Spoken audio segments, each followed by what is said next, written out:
E aí, gente, nem isso aqui. Na aula de hoje, número 8, a gente vai falar sobre a bondade de Deus.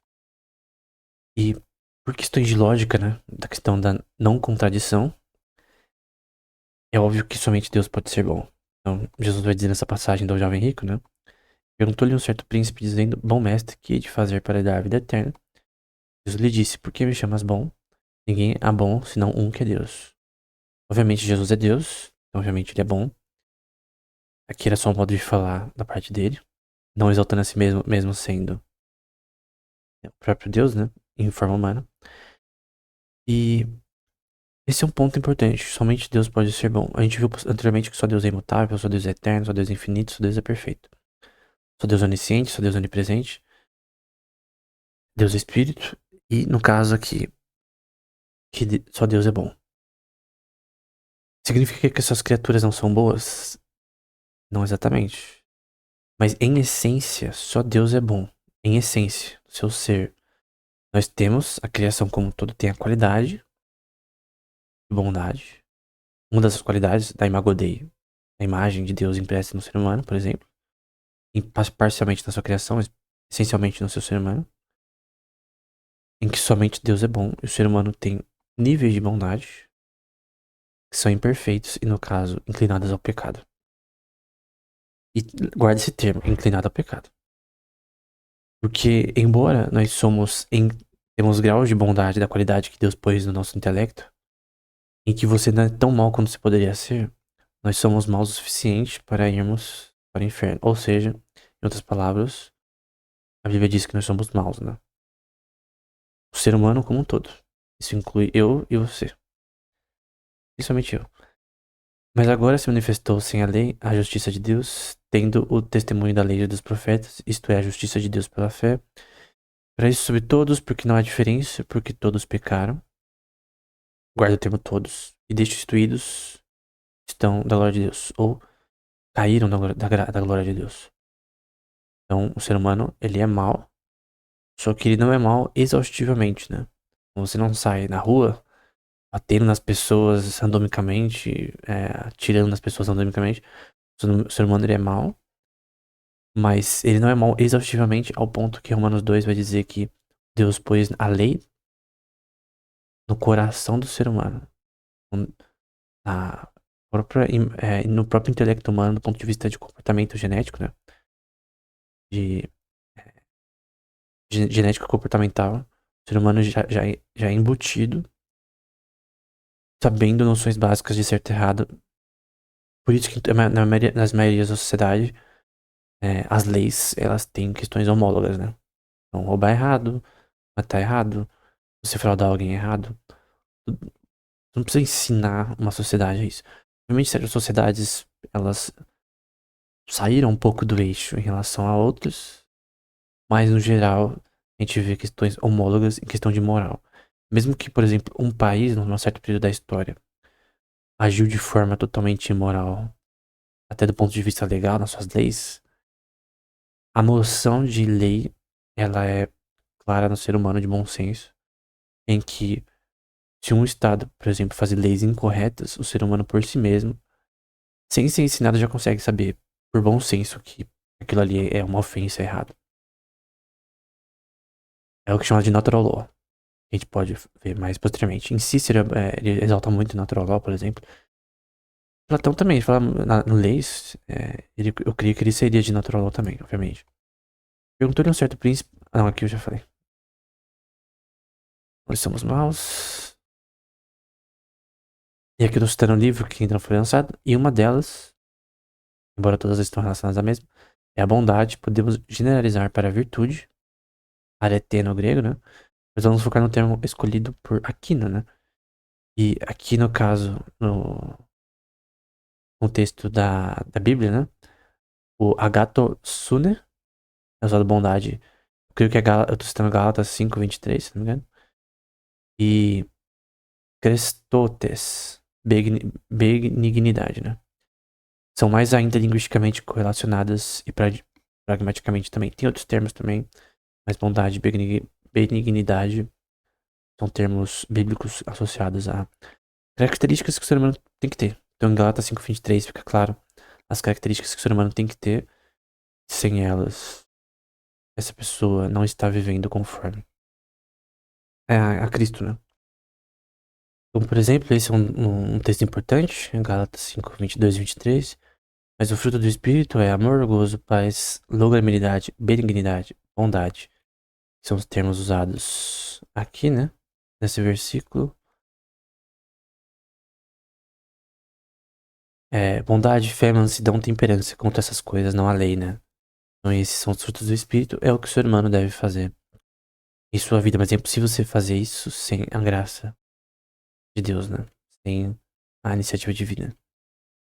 Então, outro termo passagem que mostra que nós somos maus, né? Tu sais ao encontro daquele que com alegria pratica a justiça, daqueles que leem os seus caminhos. Eis que tu irás porque nós temos pecado, né? Vai falar que nossas ações, que todos nós somos como imundo, a humanidade, né? E todas as nossas justiças, né? São como trapo de imundícia, né? Então, por boas ações, ninguém pode chegar a Deus porque elas não são boas. Elas podem ser boas no sentido humano. Então, você fala, aquela pessoa ela é boa, ela ajuda o próximo e tal. E, obviamente, todo cristão deve fazer isso. Com frutos do Espírito, né? Tem que amar o próximo como a si mesmo. Mas você, os aspectos de bondade do ponto de vista humano não significa que é bondade do ponto de vista divino, né? Então todos nós temos pecados, né?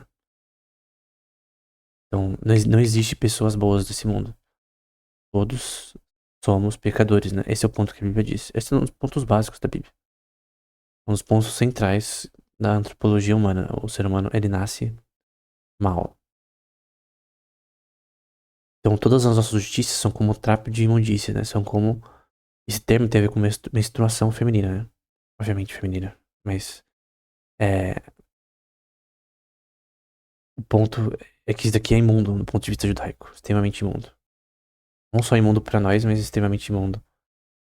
Os nossos atos de bondade são imundos pra Deus, comparados aos nossos atos de iniquidade, nosso pecado, né?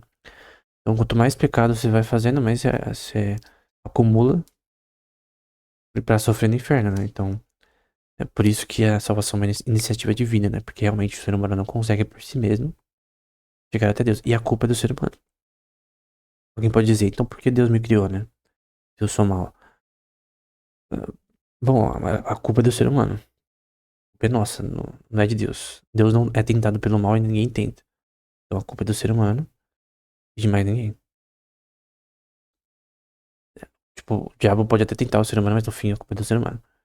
É a mesma coisa, a pessoa que fuma droga, por exemplo, tem a pessoa que vendeu, que ofereceu, mas a pessoa que tomou que é culpada. Então, é óbvio, né? Isso. A culpa é de quem faz o ato de si, né? Aí ele vai citar o Boécios, ele cita muito Boécios. Eu quero também fazer um comentário nos livros do Boécio. Aí vai dizer que, né, parece que a bondade difere realmente do ser. Só que aqui ele tá citando Boécio de uma forma pejorativa, porque é uma objeção, né? Pois Boécio diz, né, percebo que na natureza o fato de as coisas serem boas é uma coisa e que elas sejam é outra. Portanto, a bondade e o ser são realmente diferentes, né? Só que aqui não vai dizer que isso daqui tá errado. E esse é um ponto importante. Ele tá dizendo aqui que você ser e a qualidade da bondade, você ser um ser humano e a qualidade do ser humano de bondade, que foi dada por Deus pela Imago Dei, né? Pela imagem de Deus expressa em nós. Né? A gente é feito a imagem e semelhança de Deus. Obviamente, um dos aspectos que Deus nos deu no nosso intelecto é a bondade, né? Só que são coisas diferentes. Aí ele vai dizer, citando Agostinho, né? A resposta contrária a isso, com aqui no citando Agostinho, é muito simples, mas suficiente. Que é uma citação de Agostinho em De Doutrina, Quod, enquanto somos, boni sumus. Então, enquanto nós somos bons somos.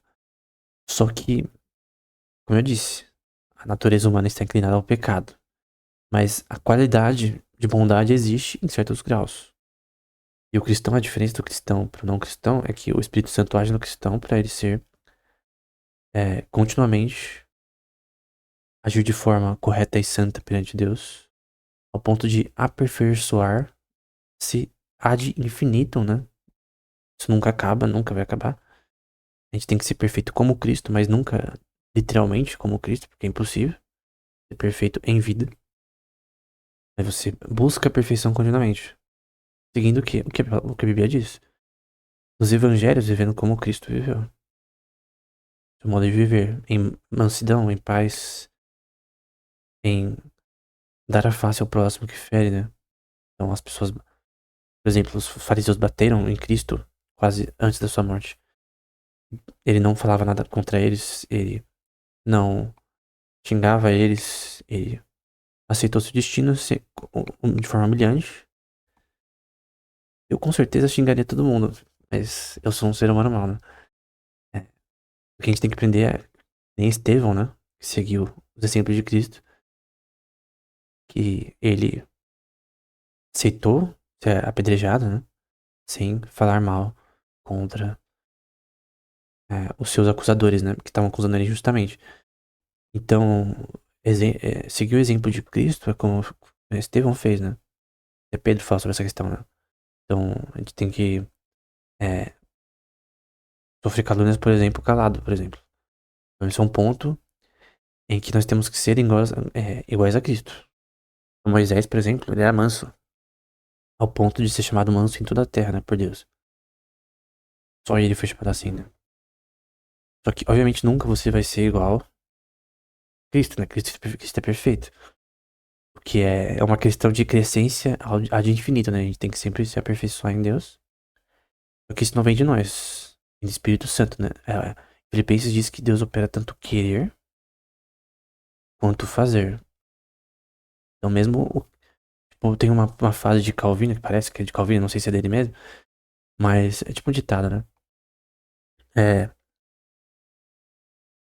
no que eu sou bom vem de Deus, e no que eu sou mal vem de mim. Então, no que é bom de nós, nos graus de bondade que existem de fato, vem de Deus, e o que é mal vem de nós. Então, é, a busca para servir a Deus é uma busca por ser cada vez mais igual a Cristo, né? Seu modo de vida presente nos evangelhos. Então, o ser humano, ele tem a qualidade chamada bondade, mas ela não é exaustiva, nem perfeita. Então, nós somos inclinados ao pecado de forma crônica. Tô citando de novo Romanos 3:23. Nós somos inclinados ao pecado, mas nós não somos maus o quanto poderíamos ser. Eu vi isso pela primeira vez em R6 Pro, que pegou isso de Agostinho, do Euriquidion, né? Que é um livro de Agostinho. Então somos inclinados ao pecado. Eu nasci da iniquidade, em pecado me concebeu a minha mãe, né? É diferente do que diz John Locke, né? Que diz que o ser humano ele nasce bom e corrompido pelo mundo, né? Pelo contrário, o ser humano nasce mal. Desde a sua concepção, sua genética comportamental, isso é não só em mente, mas também em relação à sua alma e espírito, o seu intelecto é pecaminoso, né? E nada ao pecado. Só que um ponto importante. Diga-lhes tão certo como eu vivo, diz o Senhor Deus, não tenho prazer na morte do ímpio, mas em que o ímpio se converta do seu caminho e viva, né? Cara, Deus é bom, primeiro ponto. Isso é uma questão que não tem contradição. Deus é bom. Deus é amor, primeiro João. Essas são duas proposições lógicas que não há contradição nelas. São lógicas e elas não podem ser contradizidas, né? Então todas as passagens que mostram as ações de Deus, as ações que Deus tomou, por exemplo, dilúvio, ou do fato de Deus permitir todos os ímpios, né, queimem no inferno eternamente, o que é uma coisa boa, né? Então, alguém que cometeu um crime, ele tem que pagar pelo crime. Porque esse crime, ele é pago no inferno com sofrimento eterno. Então não é uma aniquilação da alma, como alguém diz por aí. Isso está extremamente correto. É uma heresia bem forte, na verdade.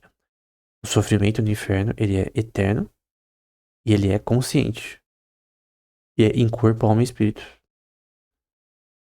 Aí a gente vai pra Apocalipse 20, né? Em que o mar dará seus mortos e tal. E os em Cristo ressuscitarão em um corpo incorruptível. perfeito e que nem Cristo, né? Em corpo, né? Obviamente, só Deus é perfeito, né? Nós seremos não inclinados ao pecado. E aqueles que é, não creram em Cristo, né? Não aceitaram o Evangelho, ou não ouviram o Evangelho, né? Mas são culpados porque o pecado é culpa do ser humano. E a existência de Deus é auto-evidente, Romanos 1,19. Eles vão ter o corpo corruptível, que é o sofrimento eterno no inferno. A segunda morte, que é ir pro inferno. Tem a primeira morte, a morte natural do ser humano, e a segunda, que é o ser humano sofrer no inferno. Então não há aniquilação da alma, né? A alma é imortal, né? Do ponto de vista bíblico, tá? Por coincidência, coincidência. Assim, por razão humana, o Platão disse que a alma é mortal também, mas ele acertou nisso e em outras coisas, então não importa. Mas a Bíblia diz que a alma é imortal, assim como o espírito, obviamente. Não se mistura nem se difere os dois. De forma. Tipo, o ser humano é tricotômico, né? Corpo, alma e espírito, mas a diferença entre alma e espírito ela é impossível de se traçar, na minha opinião. O ponto é que os três padecem no inferno, ou os três vivem no céu, ponto. Então, só que o ponto aqui é que Deus quer que todos se arrependam, todos se convertam, mas ele não salva todos. Esse é um ponto que a gente vai falar posteriormente, mas a culpa do pecado é do ser humano. Então Deus, ele ama mais a criatura do que a própria criatura, do que as outras criaturas, né? Então, você pode perceber também que o ser humano é capaz de maldade, obviamente, porque o ser humano é mau. Mas o ponto é que ninguém ama mais as suas criaturas do que o próprio Deus, pode ter certeza, porque ele formou elas, né? Nós, no caso, né? Então ninguém ama mais a criação, né? A natureza e tal, do que Deus. Muito mais do que o ser humano. E Deus age sobre a criação constantemente, né? Então ele poda constantemente a criação. Então é óbvio que ele ama a sua criação, mas a justiça de Deus tem que agir sobre aqueles que, contra si mesmo e contra os outros, pecam, né? É o ser humano como um todo. Só que aí a gente vê aqui, entrar pela porta estreita, porque larga é a porta, é espaçoso o caminho que conduz à perdição. E muitos são os que entram por ela, né? E a maioria entra por ela, né? A vida é fácil de viver pra si mesmo. E fazer o que quiser. Então, cara, até se você for ler Simpósio de novo, de Platão, que eu cito toda hora, você vai ver, cara, a conclusão de Sócrates é: o ser humano não pode ensinar o que é virtude. Ele pode tentar, em certos graus, até ser bem sucedido, mas a virtude tem que vir de um ser perfeito. Não é só um ser perfeito pode ensinar arete. Virtude. Qual é o único ser perfeito? Deus. Deus escreveu um livro. Como você deve viver? Evangelhos. Jesus veio, viveu no mundo e falou: ó, é assim que se deve viver. E Jesus não pecou. Com todos os seres humanos, os bilhões de seres humanos que viveram na Terra, toda a história, pecaram e Jesus não pecou. Então Jesus veio e mostrou: ó, Deus veio e mostrou: esse é meu caráter. É óbvio que vocês nunca vão chegar a ser perfeitos como eu. É, caso Deus falando, né? Nós nunca vamos ser perfeitos exaustivamente. Nós sempre seremos imperfeitos. Embora no céu nós não seremos inclinados ao pecado, nós seres humanos sempre seremos imperfeitos, mas Deus, ele veio e ensinou: ó, é assim que você deve viver. Aí alguém pode falar: cara, mas é impossível viver dessa forma. Eu sou um ser perfeito. É para isso que vem o Espírito Santo, para aperfeiçoar o ser humano, para que ele possa para a perfeição, para que ela possa ser possível de se crescer nela, não de chegar ao ponto máximo. É ad infinito. Nunca você vai ser suficientemente perfeito. O termo ad infinito é muito importante aqui. Ninguém pode vir a mim se o Pai que me enviou não o trouxer, e eu ressuscitarei no último dia. Então a salvação é uma iniciativa divina, né? Ela vem de Deus, no caso. Não vem de ser humano. Nós não somos tão maus como poderíamos ser, mas o suficiente para sofrer no inferno eternamente, né? E esse é um ponto de Agostinho e Euríquide, né? Nenhum ser humano pode ser considerado mal, aqui estou citando Aquino, formalmente como ser, mas apenas na medida em que lhe falta ser.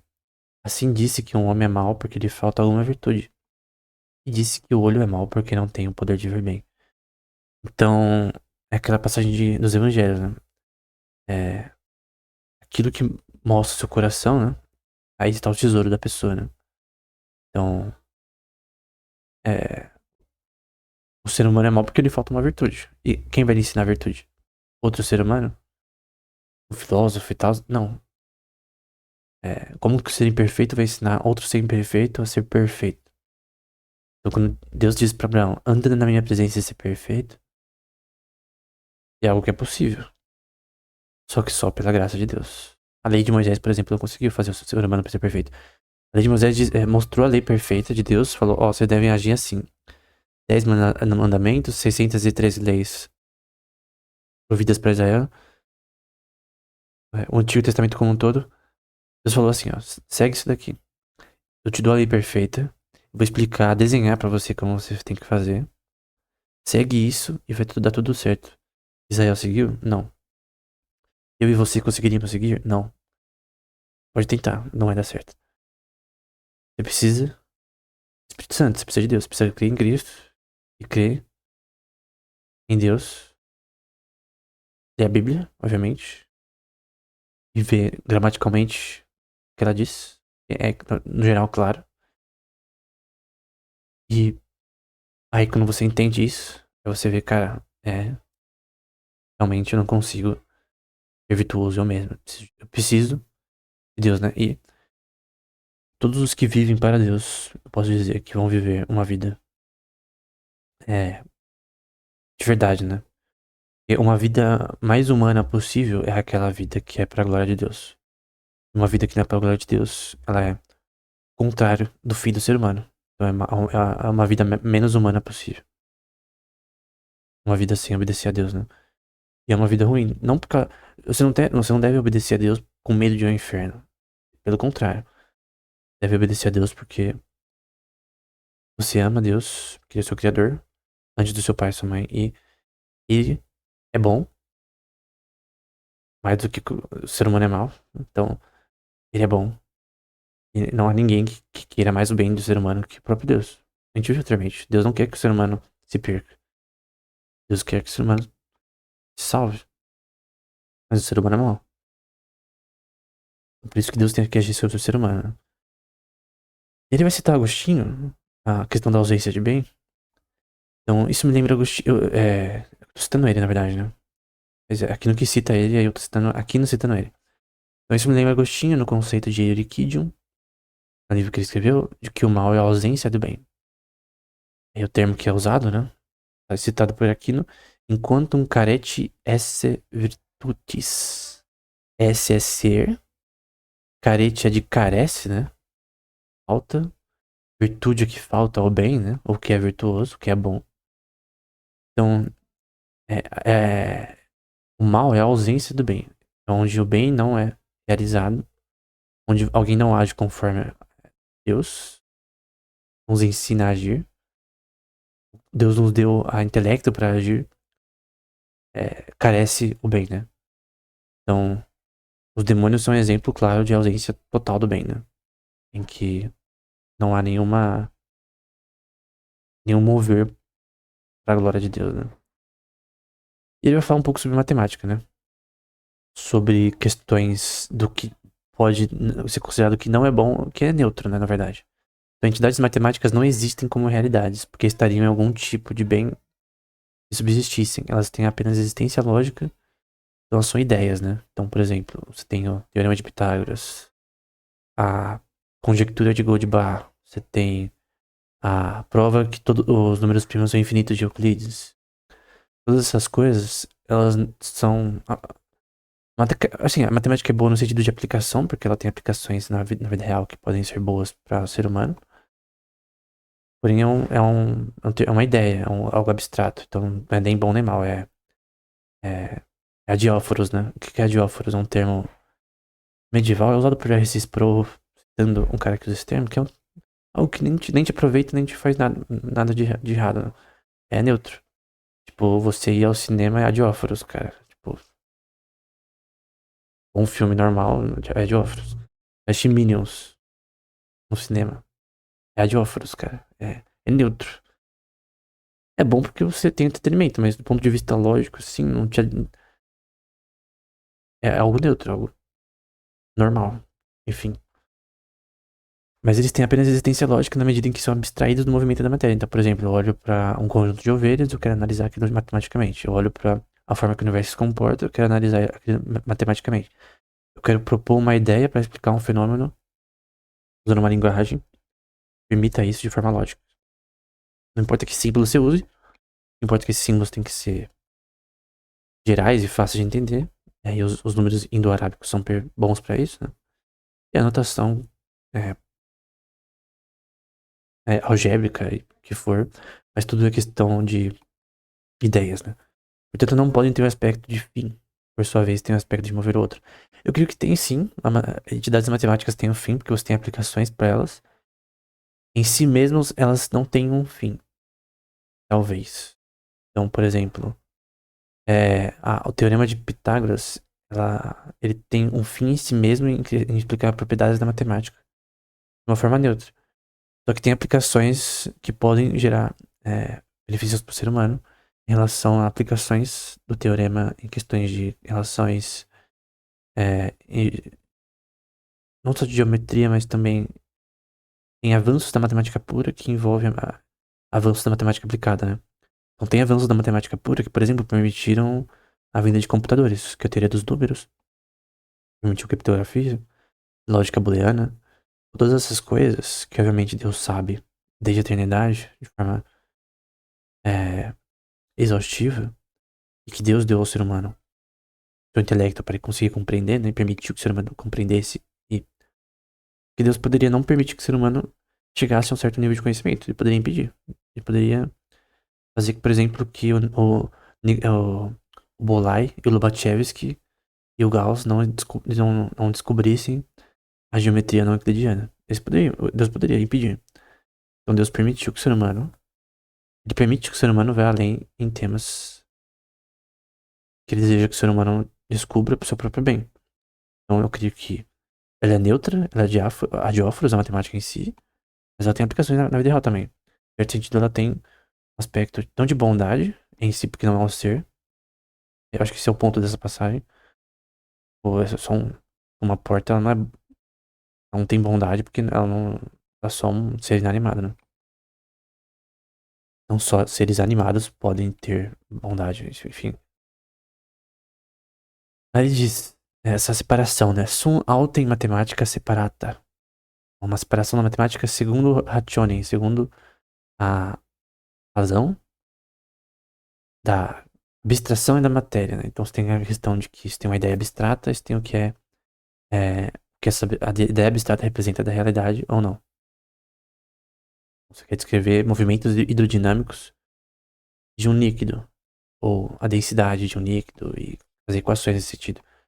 Tá aplicando um conceito abstrato para a matéria. É mais ou menos isso. Mas eu posso estudar esses sistemas abstratos em si mesmos, o que vai me dar mais conhecimento para aplicar ela para matéria, para aplicar ela para o avanço da matemática pura, o avanço de você avançar na matemática em si mesma, por si mesma, indiretamente avança os usos dela na matemática aplicada. Então, a teoria dos números parecia ser uma teoria de matemática pura com o fim da matemática em si mesmo, né? Você só resolve as equações lá, descobre teoremas e é isso. É só para os matemáticos curtirem essas descobertas, né? Eu discordo. As aplicações, elas vêm depois dos avanços na matemática pura. A topologia, por exemplo, tem uma aplicação depois de descobrir como isso é útil. Mas quando o Poincaré escreveu Análise de Citos, né? Poincaré era um cara que era muito estudar matemática por como fim em si mesmo, né? A própria questão no seu paper sobre a dinâmica do elétron, né? Era de estudar essa questão como fim em si mesmo. E Einstein pegou lá e criou a relatividade, que é a aplicação, né? Então, várias questões associadas à geometria não euclidiana, a avanços na matemática pura em diversos contextos, né? Topologia e coisa do tipo, tem aplicações no fim, até alguém achar as aplicações. Então, coisas como a entropia de tubo de ensaio, cheio de gases, a descrição matemática dessa é realizada, é apenas um conceito abstrato e lógico de inferência sobre a realidade, né? Então, obviamente, esses conceitos abstratos existem na mente de Deus eternamente, porque Deus é onisciente, e ele permite que o ser humano descubra quando ele quer essas coisas, né? E aí, sobre quem pode ensinar o que é bom, né? Mestre, qual é o grande mandamento da lei? Jesus disse: amarás o Senhor teu Deus de todo o seu coração, de toda a sua alma, de todo o seu pensamento, né? De corpo, alma e espírito. Sarx, psuque e pneuma, né?